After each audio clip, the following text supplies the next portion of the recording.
ሰላም ውድ ቻናላችን ቤተሰቦች እንዴት ከረማችሁ? ዛሬም እንግዲህ ተወዱታላችሁ ባልኩት በሌላ የምግብ ዝግጅት ፕሮግራም ተመልሼ መጥቻለሁ።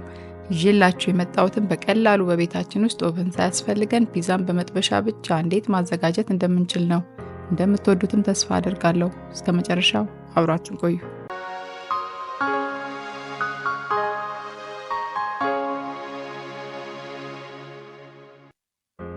ይህንን ፒዛ ለማዘጋጀት የሚያስፈልጉን ግብአቶችም 1 ኩባያ ፍርኖ ዱቄት፣ 1 ሻይ ማንኪያ እርሾ፣ 1 ሾርባ ማንኪያ ዘይት፣ 1 ሻይ ማንኪያ ስኳር፣ ሩብ ሻይ ማንኪያ ጨው፣ 3 መካከለኛ ቲማቲም፣ 1 ሾርባ ማንኪያ ቲማቲም ድልህ፣ 1 ሾርባ ማንኪያ ጦስኝ፣ 1 ፍሬ ነጭ ሽንኩርት፣ ግማሽ ሻይ ማንኪያ ቁንዶ በርበሬ፣ ቀይ ሽንኩርት፣ ቃሪያ፣ ፓፕሪካ፣ 200 ግራም ቺዝ፣ 1 ቱና እና የወይራ ፍሬ ናቸው።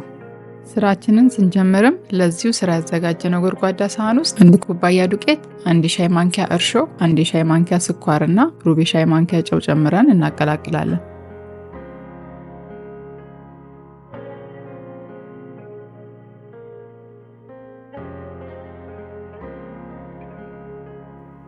ቀጥለንም 1 ሾርባ ማንኪያ ዘይት እና 1 ሲኒ ለብ ያለ ውሃ ጨምረን ከዋህድን በኋላ እጃችንን ታጥበን ለ5 ደቂቃ ያህል በደንብ አድርገን እናሸዋለን።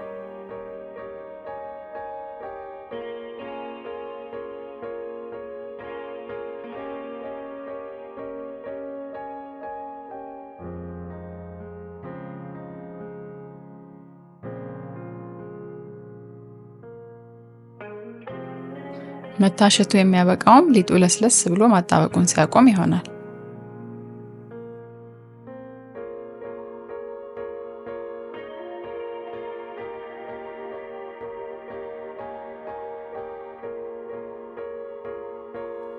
እንደጨረስንም በሚታየው መልኩ አስተካክለነው ዘይት ከቀባነው በኋላ በላስቲክ ሸፍነነው ሙቀት በሚያገኝበት ቦታ ላይ ለ1 ሰዓት ያህል እናስቀምጠዋለን።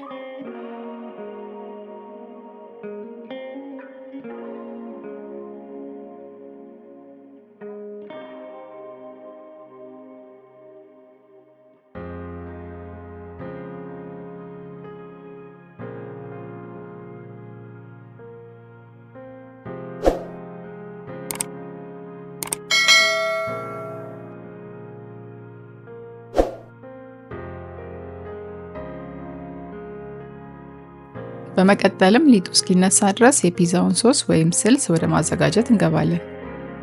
ለዚህም ያዘጋጀናቸውን ቲማቲሞች ሰንጠቅ አድርገን የፈላ ውሃ ውስጥ በመጨመር ለ5 ደቂቃ ያህል እንቀቅላቸዋለን።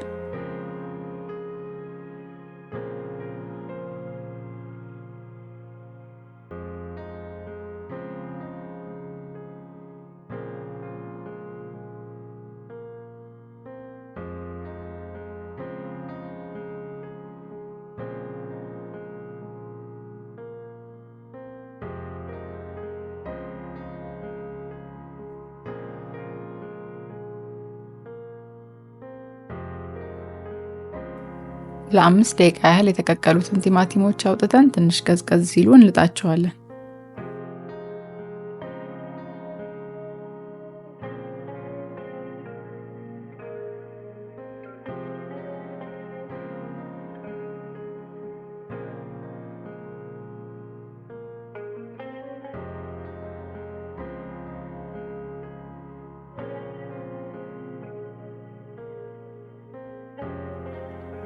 የተላጡትን ቲማቲሞችን በእጅ መፍጫ ወይም የኤሌክትሪክ ሚክሰር ውስጥ በመጨመር እንፈጫቸዋለን።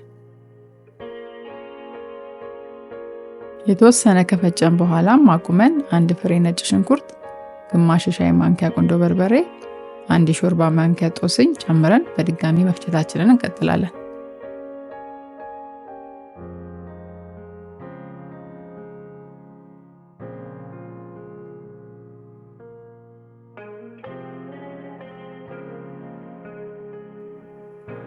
እሱን እንደጨረስንም መጥበሻችንን እሳት ላይ ጥደን ትንሽ ጋል ሲል 2 የሾርባ ማንኪያ ዘይት ከጨመርን በኋላ የፈጨነውን ቲማቲም ውህድ አምጥተን ወደ መጥበሻውን ገለብጥና ሩብ የሻይ ማንኪያ ቁንዶ በርበሬና ሩብ የሻይ ማንኪያ ጨው ጨምረንበት ትንሽ ከማሰልን በኋላ 1 የሾርባ ማንኪያ ቲማቲም ድልህ ጨምረንበት ለ10 ደቂቃ ያህል እስኪወፍር ድረስ እናማስላለን።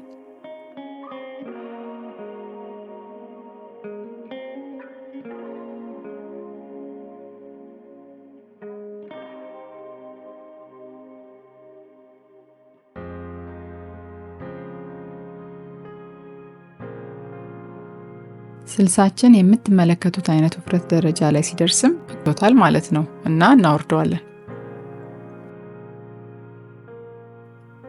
ቅድም እንዲነሳ ያስቀመጥነው ሊጥም ከ1 ሰዓት በኋላ በዚህ መልኩ መጠኑ ጨምሮ በደንብ ተነስቷል።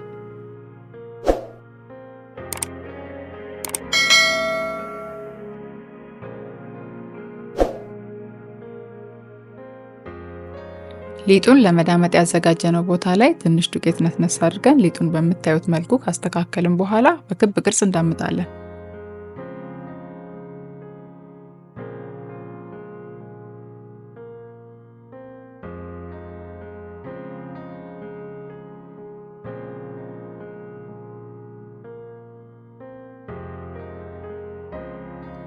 በምንዳምጥበት ወቅትም መሃል ላይ ዱቄት ነስነስ እናደርጋለን።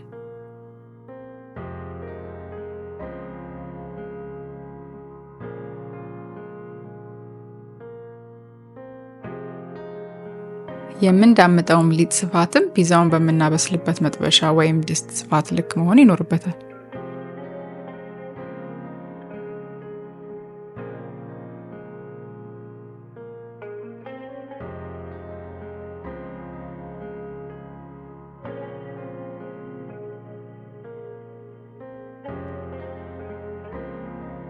ሊጡን በዚህ መልኩ ሳሳ አድርገን በደንብ ከዳመጥን በኋላ ፒዛውን ለማብሰል ያዘጋጀነውን መጥበሻ ወይም ድስት ዘይት እንቀባለን።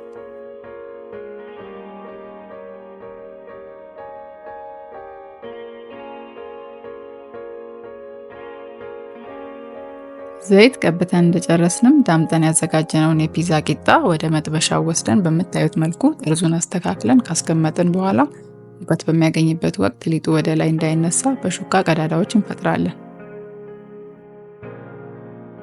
በመቀጠልም ቅድም ያዘጋጀነውን የቲማቲም ስልስ አምጥተን ከላይ በምታዩት መልኩ በደንብ እያዳረሰን እንቀባለን።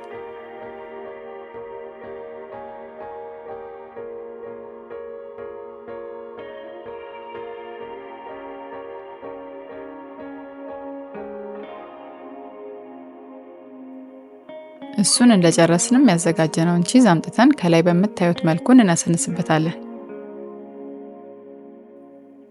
ለዚህ ዝግጅት እኛ የተጠቀምነው 200 ግራም ቺዝ ነው። እናንተም እንደ ፍላጎታችሁ ከፍም ዝቅም እያደረጋችሁ መጨመር ትችላላችሁ።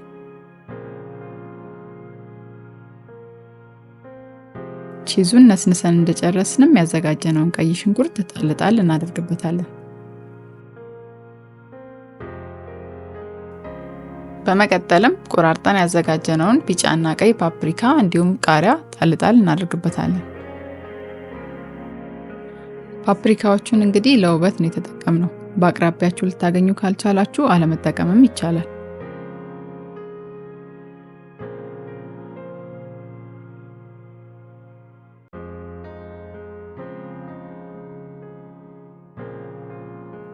ቆራርጠን ያዘጋጀናቸውን የወይራ ፍሬዎችን በተመሳሳይ መልኩ ጣል እናደርግበታለን።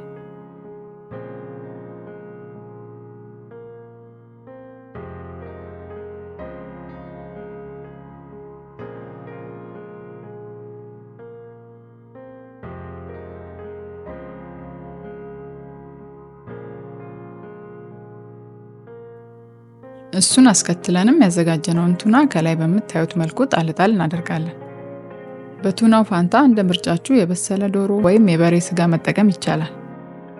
አሁን ፒዛችንን የምናበስልበት የመጨረሻው ደረጃ ላይ ደርሰናል። ስቶቫችንን መካከለኛ ሙቀት ላይ አድርገን ከለኮስን በኋላ መጥበሻችንን ሙቀት አምቆ እንዲይዝ ከድነነው ከ10 እስከ 15 ደቂቃ ያህል እናበስለዋለን። የምንጠቀመው መጥበሻ ሙቀት የሚቋቋም አይነት ከሆነ 15 ደቂቃ ያህል ቢቆይ ይመረጣል።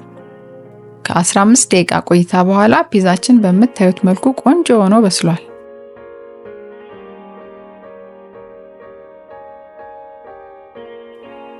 ፒዛችንን እንግዲህ ከመጥበሻ ውስጥ አውጥተን ብዙም ሳይቀዘቅዝ በትኩሱ ገበታ ላይ አቅርበነዋል። መዓዛውም እጅግ በጣም የሚያጓጓ ስለነበር ለመቅረጽም በቂ ጊዜ ሳይኖረን ነበር የዛሬው ፒዛ ተበልቶ የተጠናቀቀው። እናንተም እንግዲህ እንዲህ በቀላሉ በቤታችሁ ኦቨን ሳያስፈልጋችሁ በጣም ቆንጆና ተበልቶ የማይጠገብ ፒዛ ማዘጋጀት ትችላላችሁ። የዛሬውን ፕሮግራማችንንም በዚሁ አጠናቀናል። ዛሬ ለመጀመሪያ ጊዜ ወደ ቻናላችን የመጣችሁ በቀጣይም የምንለቃቸውን ሌሎች የምግብ ዝግጅት ፕሮግራሞች እንዲደርሷችሁ ሰብስክራይብ ማድረግ አትርሱ። በሌላ የምግብ ዝግጅት ፕሮግራም በቀጣይ እስክንገናኝም ቸርን ሰንብት።